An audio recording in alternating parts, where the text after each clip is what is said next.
Wealth is directly connected to wisdom, which is directly initiated through worship.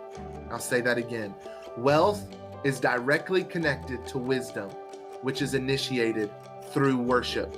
So if you're a worshiper, wealth comes as a byproduct. And when I'm talking about wealth, I'm not just talking about riches, but I'm also talking about honor.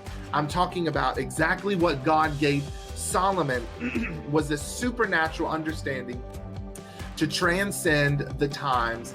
And we know, historically speaking, biblically speaking, Solomon was one of the wealthiest men to ever walk the face of this world.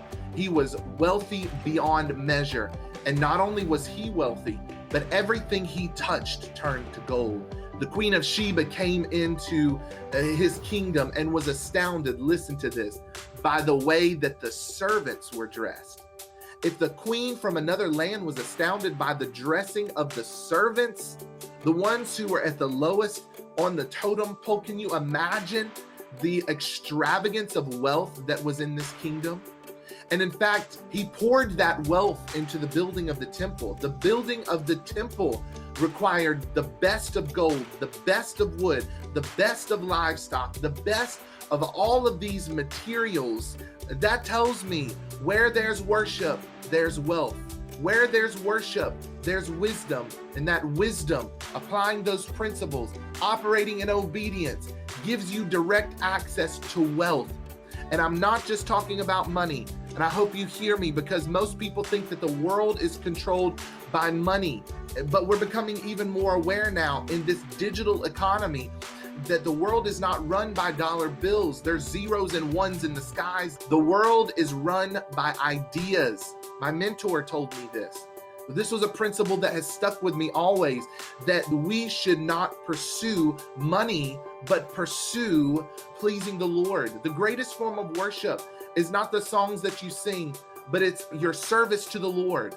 The greatest form of worship is you submitting your life to God and saying, whatever direction you want to take me in, whatever sacrifices that I need to make, I know that in obedience to you, I will never run out of provision.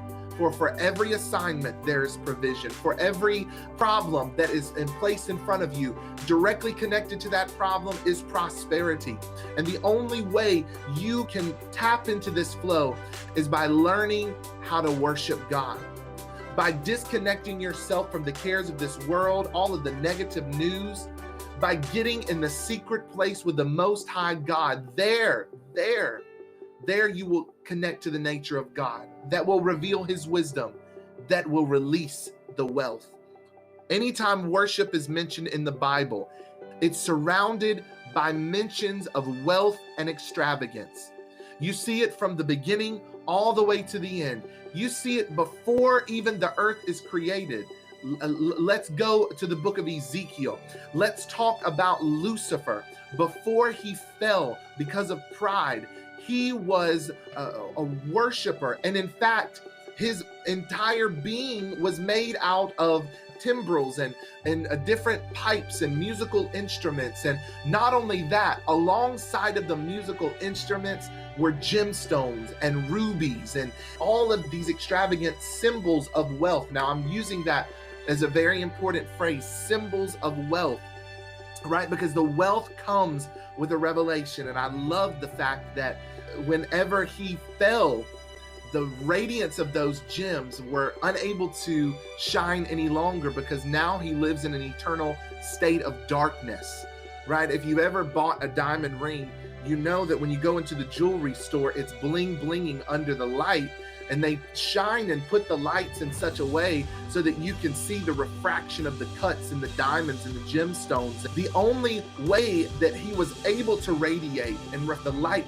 was in God's presence in the light of day. But when he fell into pride, the wealth that he was exuding, the wisdom that he was connected to, departed from him as he descended into darkness. Darkness is a word that means the absence of light, information, revelation, wisdom, ignorance. Darkness is ignorance. Darkness is ignorance. Lucifer understood this principle, and that's why he attacks us at the level of our worship. That's why he wants to distract you and get you into environments that are toxic and relationships that are toxic, because he knows that if he can keep you out of the presence of God, he can keep you away from the wisdom of God, and he can keep you from accessing the wealth of God. Do you hear me?